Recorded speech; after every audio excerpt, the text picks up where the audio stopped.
उधर रायपुर दौरे पर वीर सावरकर के पोते हैं और रंजीत सावरकर ने IBC 24 से खास बातचीत में कई महत्वपूर्ण बातें कही हैं। महाराष्ट्र में हो रहे भाषा विवाद पर उन्होंने खुलकर बयान दिया है। कहा है कि भाषा के नाम पर राजनीति हो रही है। मुंबई की जनता भाषाई राजनीति से सहमत नहीं है। नागपुर में बहुसंख्यक मराठी हैं, लेकिन भाषा हिंदी है। हिंदी और मराठी एक माँ और दूसरी मौसी की तरह है। मराठी को ज्ञान भाषा क्यों नहीं मानते हो, ये भी कहा है उन्होंने। ज्ञान भाषा बनाओ फिर प्रदर्शन करो। तो भाषाई विवाद को लेकर वीर सावरकर के पोते रंजीत सावरकर ने अपने बयान में खुलकर व्यक्त किए हैं IBC 24 पर।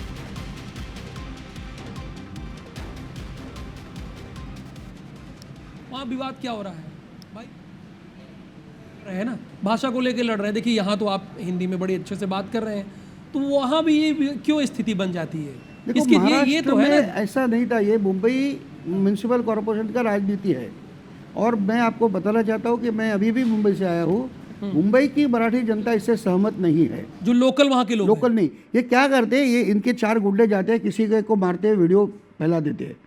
अब मैं स्वयं नागपुर से हूँ। नागपुर में बहुसंख्यक मराठी है, मगर नागपुर की जो भाषा है वो हिंदी है। क्योंकि हम कभी देखो, एक माँ एक मौसी है, इतनी सीधी बात है, सभी हमारे ही है। तो मौसी के घर गए तो मैं माँ के नाम की नहीं, मुझे माँ ही चाहिए, ऐसा नहीं है। तो ये मुंबई में भी है और ये राजनीति हो रही है। और मेरा इन सबको एक सीधा सीधा सवाल है, ये जो राजनीति करते हैं, खाली मराठी नहीं, फिर इसके काउंटर में हर स्टेट में चालू हो गई है।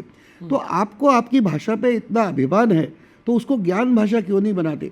आज दुनिया का हर देश अपने भाषा में ज्ञान देता है। जापान में जाओ जापानी में, रशिया में जाओ रशियन में, चाइनीज़ में जाओ चाइनीज़ में, डॉक्टर इंजीनियरिंग सभी पढ़े उनकी भाषा में। फ्रांस में है, यूरोप में कहीं पे भी अंग्रेजी नहीं चलती। ये गैर प्रचार है कि अंग्रेजी ज्ञान भाषा है। अंग्रेजी ज्ञान भाषा हमारे यहाँ पे। तो इतना अभिमान है, आपके पास सत्ता है, तो आप अपनी भाषा को, भले मराठी हो, हिंदी हो, गुजराती हो, तमिल हो, तेलुगु हो, अपनी भाषा को ज्ञान भाषा बनाओ और उसके बाद ही अभिमान का प्रदर्शन करो। सुनील जी, क्या हिंदी के लिए भी कोई षड्यंत्र चल रही है? आप देखिए यहाँ भी महाराष्ट्र में से आप हैं, यहाँ हिंदी में बोल रहे हैं, दूसरे देशों में थोड़ा मैं कहना चाहता हूँ, हिंदी हमारे देश की नैसर्गिक संपर्क भाषा है। 1000 साल पहले भी यदि कश्मीर का कोई कन्याकुमारी जाता था तो हिंदी में ही बात करता था। बिल्कुल, दरबारी भाषा संस्कृत होती थी, पंडितों की भाषा संस्कृत होती थी। आम आदमी और जो हाट होते हैं, बाजार हाट, उसमें देश भर में जो कोई भी आया तो हिंदी में व्यवहार होता था। ये नैसर्गिक, क्योंकि हिंदी भी संस्कृत से है, भारतीय की सभी भाषा संस्कृत उद्भव है। तो ये नैसर्गिक संपर्क भाषा है, उसको संपर्क तोड़ने का, हिंदुओं को विभाजित करने का ये एक प्रयास है।